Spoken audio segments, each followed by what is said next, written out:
नमस्कार, मेरा नाम ज्ञानेश्वर है और आप देख रहे हैं लाइव सिटीज। देखिए, हम बात करेंगे रघुवंश प्रसाद सिंह के इस्तीफे की, राजद से इस्तीफे की।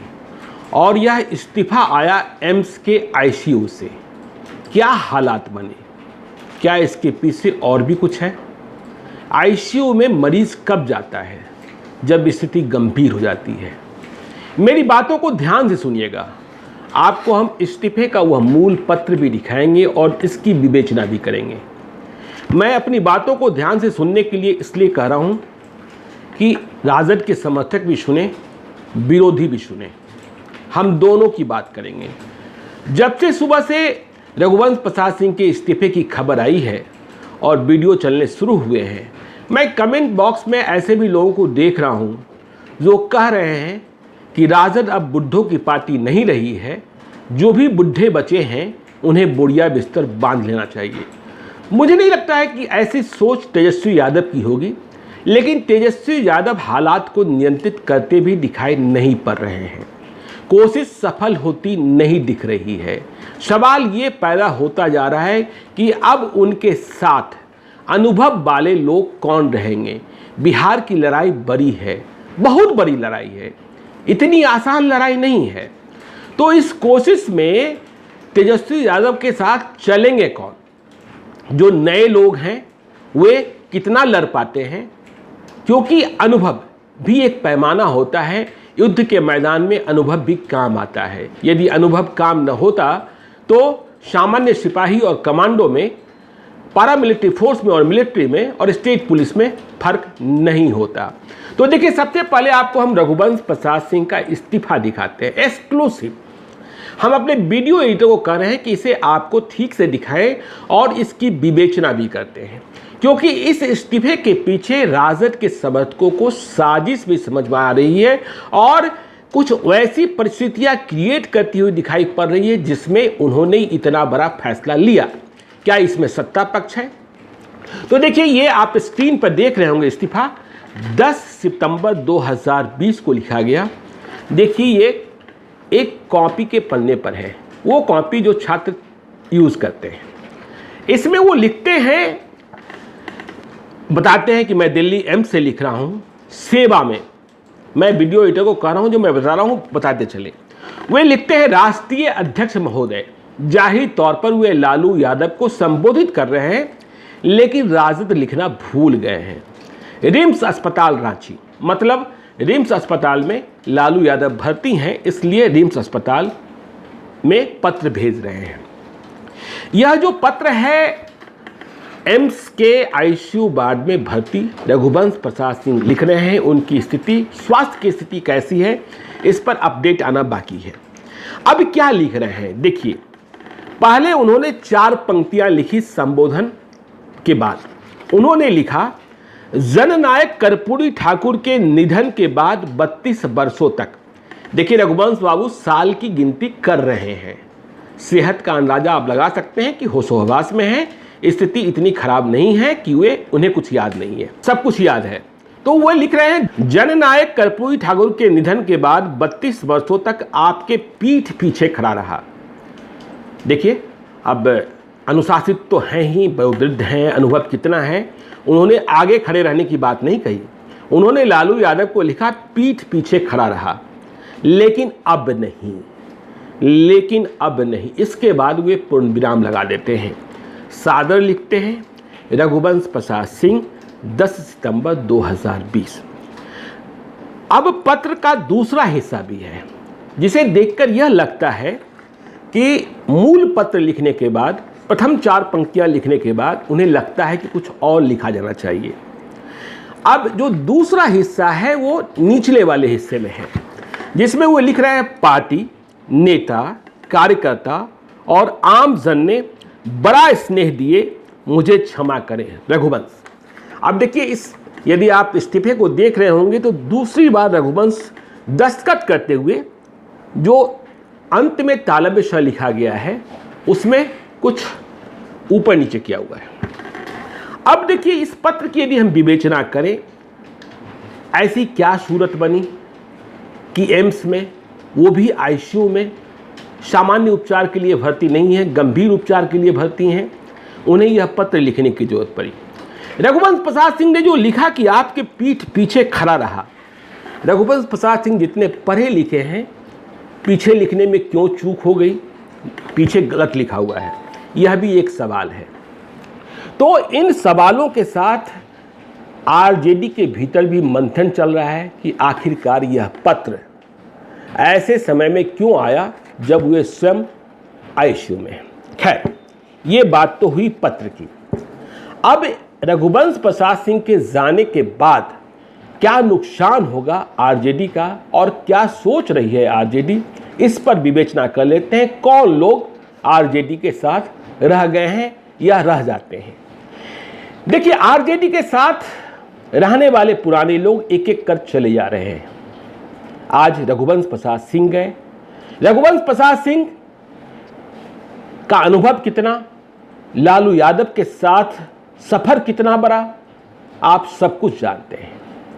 तो उनके जाने की घटना को आप हल्के में मत लीजिए, राजद को भी हल्के में नहीं लेना चाहिए। जदयू ने कह दिया हम स्वागत के लिए तैयार हैं, तो ललन सिंह का बयान आ गया। अब आप इस बात को समझिए, जो कह रहे हैं कि हां चले गए तो क्या हुआ, क्या वोट बैंक बिगड़ जाएगा। राजद के लोग कह रहे हैं कि उन्हें जाने की इतनी हड़बड़ी क्या थी, उनकी जिद पर रामा सिंह या रामा सिंह की पत्नी को टिकट देने का फैसला हमने नहीं कर लिया था महनार से। वे राजपूतों के नेता माने जाते हैं, तो अब राजद वाले सवाल उठा रहे हैं कि यदि राजपूतों के इतने ही बड़े नेता हैं तो वे पिछला 2 लोकसभा चुनाव क्यों हार गए, और किन से हारे। 2014 में रामा सिंह से हार गए और 2019 में अपने ही पुराने दिनेश प्रसाद सिंह की पत्नी बीना देवी से हार गए। आरजेडी वाले, मौजूदा आरजेडी वाले मतलब तेजस्वी यादव और उनकी संगति वाले कह रहे हैं कि यादवों ने तो वोट किया था, राजपूतों ने वोट किया क्या। तो खैर, ये उनका सवाल है। अब हम सवाल इस पर आते हैं कि जो लोग जा रहे हैं, देखिए पहले अली अशरफ फातमी गए। अली अशरफ फातमी क्यों गए आपको पता है। भरपाई क्या हुई, भरपाई कुछ भी नहीं हुई। अब्दुल बारी सिद्दीकी अब कोरोना पॉजिटिव हो गए हैं, चुनाव सामने है। अल्पसंख्यक चेहरा कौन है, शहाबुद्दीन जेल में है, तस्लीमुद्दीन रहे नहीं, तो अब्दुल बारी सिद्दीकी कितना कैंपेन कर पाएंगे। ये सारे सवाल उठते हैं और लोग पूछने वाले ये कहते हैं कि देखिए, अब जो नई परंपरा है या नया फैशन है राजद के भीतर, उन्हें नेता नहीं कुछ और चाहिए।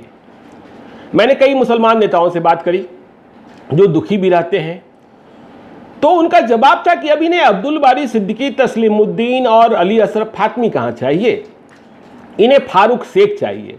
फारूक शेख का नाम तो आपने सुना ही होगा, बम्बई से आए और सीधे एमएलसी बन गए। कैसे बन गए सबको पता है। देखिए, स्थितियां परिस्थितियां, बात रोज कही जाती है कि यदि जेडीयू तोड़ रहा है तो हम भी उनको खाली कर देंगे, मतलब जेडीयू से हम लोगों को तोड़ कर ले आएंगे। श्याम रजक को जरूर लाए, लेकिन बात आगे और बढ़ी। कहा गया, दावा किया गया कि कई और मंत्री इस्तीफा देने वाले हैं, कई नाम चर्चा में आ भी गए, लेकिन अब तक कोई नहीं आया है। आखिर जवाब देने का मिशन अंजाम तक क्यों नहीं पहुंचता है, यह राजद के लिए चिंता का विषय है। जबकि जेडीयू लगातार आपको तोड़ते जा रहा है। आपने पहले जावेद इकबाल अंसारी को लाया था। रघुवंश प्रसाद सिंह जब इधर उधर हो रहे थे तो पुतुल सिंह की चर्चा हुई, बांका की पूर्व सांसद स्वर्गीय दिग्विजय सिंह की पत्नी, कि पुतुल सिंह आरजेडी में आ रही हैं, लेकिन आई नहीं। क्यों नहीं आई, क्यों मिशन पूरा नहीं हुआ। कहा जा रहा है कि जैसे रामा सिंह का नाम सुनते ही रघुवंश प्रसाद सिंह बिदक जाते हैं या बिदक गए, ठीक उसी तरीके से पुतुल सिंह का नाम सुनते जयप्रकाश नारायण यादव जो पूर्व सांसद है हुए बिदक जाते हैं। तो हालात जो हैं, इनके घर के भीतर के हालात, लोकसभा चुनाव में कहा जाता है आरजेडी 0 पर आउट हो गया, हुआ भी, लेकिन क्यों हुआ, क्या एक भी सीट नहीं जीतते ये। एक सीट तो ये जीती हुई हार गए जहानाबाद में। जहानाबाद में यदि तेज प्रताप यादव ने अपने साथी चंद्र प्रकाश को चुनाव मैदान में न उतार दिया होता तो सुरेंद्र यादव तो चुनाव जीते ही हुए थे। 1200 मतों के अंतर से हारे, उससे अधिक वोट चंद्र प्रकाश ले आए। तो इनका जो खाता नहीं खुला उसके लिए कोई और नहीं, इनका परिवार ही जिम्मेवार है। अब देखिए रघुवंश प्रसाद सिंह के प्रकरण में भी जो रघुवंश प्रसाद सिंह कह रहे हैं कि 32 वर्षों का मेरा साथ, अब उनके बारे में तेज प्रताप यादव ने क्या कहा था, राजद तो समुद्र है, ठीक है समुद्र है, और रघुवंश प्रसाद सिंह एक लोटा पानी है, उनके चले जाने से या उनके निकल जाने से क्या होता है। समुद्र में सचमुच समुद्र में एक लोटा पानी निकल जाए तो कुछ नहीं होता है, लेकिन क्या हो रहा है नहीं हो रहा है ये समझने वाली बात है। चंद्रिका राय चले गए, ठीक है, वो पारिवारिक वजह थी, उसका कोई निराकरण भी नहीं था। अब देखिए राघोपुर जहां से तेजस्वी यादव को चुनाव लड़ना है, जहां से चुनाव जीते हुए हैं 2015 में, वहां भोला राय पूर्व मंत्री, राजद के पुराने नेता, लालू प्रसाद के जमाने से, वे भी कल राजद छोड़ दिए। क्यों छोड़ दिए? अब राघोपुर में तेजस्वी यादव की चुनाव की कमान को संभालेगा कौन? भोला राय ही तो संभालते थे। भोला राय तब से नाराज थे जब से एमएलसी उन्हें नहीं बनाया गया। उनके लोगों ने प्रदर्शन भी पटना में किया था, जून महीने की शायद बात है, और मुझे याद है उस समय एक वीडियो भी आया था जिसमें भोला राय इस बुढ़ापे में भी जो हाथ की लाठी है उसे कूटते हुए दिखाई पड़े थे और गुस्साते हुए दिखाई पड़े थे। कल भी मैंने हाजीपुर में उनकी मीटिंग को सुना, उन्होंने सवाल किया कि तेजस्वी यादव राघोपुर आते कहाँ हैं। तो आपके पास से लोग चले जा रहे हैं, आ कहाँ रहे हैं, सवाल ये भी है, और लोग जाते ही रहे। देखिए कुछ ही महीने पहले तक शिवानंद तिवारी आपके मेंटर हुआ करते थे, आपके लिए हर कुछ करते थे, लेकिन उन्होंने राजनीतिक छुट्टी ले ली। अब उन्हें ना हाँ से मतलब है ना से मतलब है। तो आपके इर्द गिर्द जो लोग थे जो आपको सिखा सकते थे, देखिए सब कुछ सीख गया नहीं मानना चाहिए। जो डिपेंडेंसी है, अब देखिए पिछले कई दिनों से बातचीत नहीं हो रही है, लोगों की मुलाकातें नहीं हो रही है, गठबंधन धर्म पर बात नहीं हो रही है, क्योंकि कहा जा रहा है कि संजय यादव जो तेजस्वी यादव के पॉलिटिकल स्ट्रेटजिस्ट हैं वे बीमार हो गए हैं और सब कुछ की खाता बही उनके ही पास है।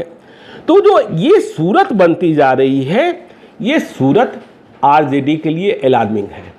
और सवाल पैदा होता है कि जब चुनाव सामने है तो एक परसेप्शन भी बनता है कि लोग आपको छोड़ते जा रहे हैं और आप केवल कह रहे हैं कि हम जेडीयू को खाली कर देंगे, बीजेपी को खाली कर देंगे, लेकिन खाली होने की स्थिति नहीं है। जीतन मांझी भी चले गए, जीतन मांझी चले गए, ठीक है चले गए, उनकी व्यवस्था आपने क्या की, उनके बदले व्यवस्था क्या की, क्या तैयारी आपने कर ली कि चुनाव में आपको उपेंद्र कुशवाहा से भी बात नहीं बनती दिखाई पड़ रही है। मुकेश सहनी कह रहे हैं कि हाँ तेजस्वी यादव को चीफ मिनिस्टर बनाएंगे, लेकिन सीटों का समझौता हो गया क्या, तालमेल हो गया क्या? अभी नहीं हुआ है। तो एक सवाल ये पैदा हो गया है। रघुवंश प्रसाद सिंह की चिट्ठी आई सी, उसे चिट्ठी जो आई है वह बेहद गंभीर चिंता का विषय आरजेडी के लिए होना चाहिए। और यह कह देने से कि बुद्धों का जमाना चला गया, नौजवानों का जमाना है, बात खत्म नहीं हो जाती है। आप पार्टी को कैसे मजबूत कर रहे हैं या पार्टी कैसे खत्म होती जा रही है, इस पर मंथन करने की जरूरत है, क्योंकि बिहार में आरजेडी आज की तारीख में विपक्ष की सबसे बड़ी पार्टी है और लोकतंत्र की खूबसूरती भी यही है कि विपक्ष को भी मजबूत होना चाहिए। विपक्ष मजबूत न हो तो लोकतंत्र नहीं तानाशाह हो जाता है। इसलिए हम विपक्ष की भी बात करते हैं, सत्ता पक्ष की भी बात करते हैं, हम नीतीश कुमार से भी सवाल करते हैं, तेजस्वी यादव से भी सवाल करते हैं, सवाल करते भी रहेंगे। आप देखते रहिए लाइव सिटीज को। यदि अब तक आपने हमारे यूट्यूब चैनल को सब्सक्राइब नहीं किया है तो जरूर कर लीजिएगा, और यदि इस वीडियो को फेसबुक के माध्यम से देख रहे हैं तो पेज को लाइक कीजिएगा, ट्विटर पर भी हमें फॉलो कीजिए। धन्यवाद।